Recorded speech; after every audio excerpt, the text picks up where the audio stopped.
کیا ولی عہد محمد بن سلمان کا خواب کبھی حقیقت بن پائے گا؟ کیا سعودی معیشت دی لائن اور نیوم جیسے منصوبوں کا بوجھ ہی برداشت کر سکتی ہے کہ نہیں؟ امریکہ کے بعد اسرائیل کی طرف سے بھی اب خطرے کی گھنٹیاں بجنا شروع ہو گئی ہیں۔ ویسے تو ہم سب جانتے ہیں کہ سعودی عربیہ اس وقت اپنی تاریخ کے سب سے بڑے منصوبے پہ کام کر رہا ہے، اور وہ منصوبہ ہے نیوم پروجیکٹ، اور اس میں دی لائن جیسے شہروں کی تعمیر جو کہ اب خطرے میں پڑتی نظر آ رہے ہیں۔ دراصل محمد بن سلمان کے نیوم منصوبے کے شروع کرنے کی ایک وجہ یہ تھی کہ انہیں اس بات کا احساس ہوا کہ دنیا میں جس طرح انرجی کے متبادل ذرائع پہ کام ہو رہا ہے تو 2030 تک وہ وقت آ جائے گا کہ تیل کی فروخت بڑی کم ہو جائے گی۔ اس سعودیہ کو اپنی معیشت کا انحصار تیل سے شفٹ کرنا پڑے گا، ورنہ اس کی معیشت ڈوب جائے گی۔ اسی لیے محمد بن سلمان نے $500 بلین کے اس انتہائی اہم منصوبے پہ کام شروع کیا، اور اس منصوبے کے حوالے سے یہ بھی حقیقت ہے کہ سعودی عرب کے پاس خود سے وہ تمام وسائل اور ٹیکنالوجیز ہیں ہی نہیں کہ وہ اس کو مکمل کر سکے، اس لیے سعودی عربیہ کو بہت سے دوسرے ممالک پہ انحصار کرنا ہے، جن میں سر فہرست نام اسرائیل اور امریکہ کا۔ اب رائٹرز نیوز ایجنسی کی شائع کردہ ایک رپورٹ میں بہت پہلے یہ دعویٰ کیا جا چکا ہے کہ سعودی کمپنیز اور اسرائیل خفیہ طور پہ مل کر اس منصوبے پہ کام کر رہے ہیں، اور اس پروجیکٹ کے لیے اسرائیل کی جانب سے $230 ارب بھی سعودی عربیہ کو فراہم کرنے کا وعدہ کیا گیا۔ اب اس کے علاوہ یروشلم پوسٹ نے ایک اپنی رپورٹ میں بتایا کہ سعودی سفارتکار اور اسرائیلی تاجروں کے درمیان معیشت اور سائبر سیکیورٹی کے میدان میں تعاون کی بات چیت چل رہی ہے، یہاں تک کہ واشنگٹن میں تعینات سعودی سفارت خانے کے ٹویٹر اکاؤنٹ سے جاری ایک ٹویٹ میں بھی یہ کہا گیا کہ سعودی وزراء کونسل اس بات پر متفق ہے کہ نیوم منصوبے کے لیے اسرائیلی سائبر سیکیورٹی فرم کی خدمات حاصل کی جائیں، اور ان دونوں ممالک کے درمیان ملاقاتیں اور معاہدے کروانے میں سب سے اہم کردار اور امریکہ اور وہاں کی سابق ٹرمپ انتظامیہ کرتی رہی۔ لیکن اب نہ تو ٹرمپ انتظامیہ ہے اور نہ ہی وہ پہلے والے حالات، اور محمد بن سلمان جو کہ دی لائن جیسے بغیر کاروں والے کاربن فری شہر کا خواب دیکھ رہے ہیں، یہ معاملہ اب کھٹائی میں پڑتا نظر آ رہا ہے، کیونکہ جس اسرائیل کی مدد سے تمام ٹیکنالوجی اور انویسٹمنٹ لے کے یہ پروجیکٹ مکمل کرنا تھا، اب اسی ملک کے میڈیا میں اس حوالے سے مایوس کن رپورٹ سامنے آنا شروع ہو گئی ہیں۔ اسرائیلی اخبار ہارٹس میں ایک رپورٹ آئی، اس کی ہیڈ لائن ہے کہ Saudi crown prince's city of the future is nothing but a desert mirage, اور اس رپورٹ میں صاف لکھا ہے کہ محمد بن سلمان ایک ایسے وقت میں نیوم کے بارے میں خواب دیکھ رہی ہے کہ مستقبل کے تمام شہروں کے لیے ایک ماڈل ہوگا۔ جس وقت سعودی عربیہ میں بے روزگاری عروج پر ہے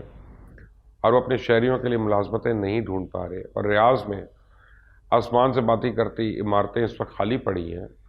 تو گزشتہ مہینے جب محمد بن سلمان نے دی لائن شہر کا اعلان کیا، اس وقت انہوں نے ایک ویڈیو بھی جاری کی، اس میں ایک ایسی جگہ کا منظر پیش کیا گیا جس کا ابھی تک زمین پہ کوئی وجود نہیں ہے۔ ہر اس چیز کو ویڈیو میں دکھایا گیا جسے انسان صرف خواب میں دیکھ سکتا ہے۔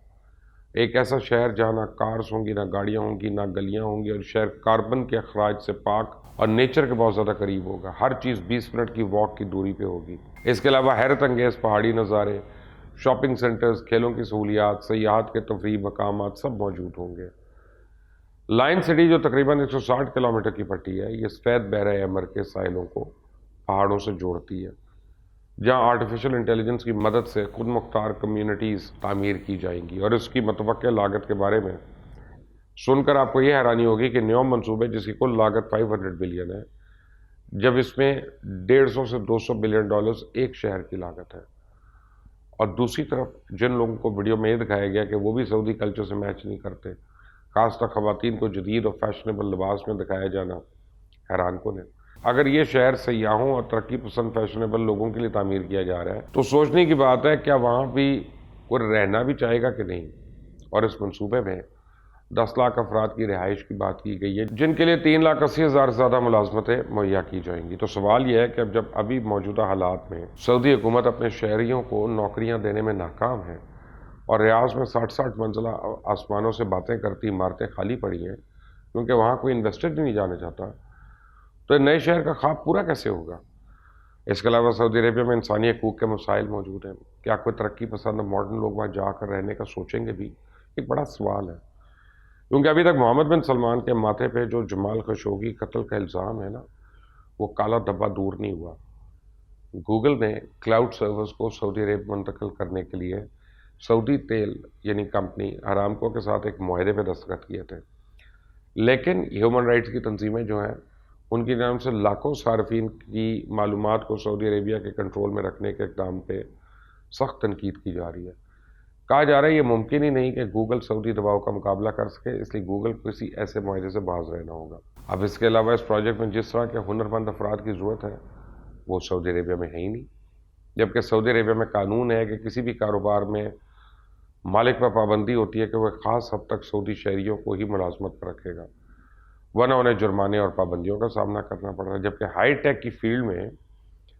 سعودیوں کے پاس پیش کرنے کے لیے کچھ ہے ہی نہیں۔ برسوں کے نظر انداز سعودی عرب کے نوجوان نسل پچھلے کئی سالوں سے آسان پیشوں سے متعلق تعلیم حاصل کرنے کو ترجیح دیتے چلے آ رہے ہیں، جس نے انہیں سرکاری ملازمتوں تک محدود کر دیا۔ اس طرح کی صورتحال جب آپ کے پاس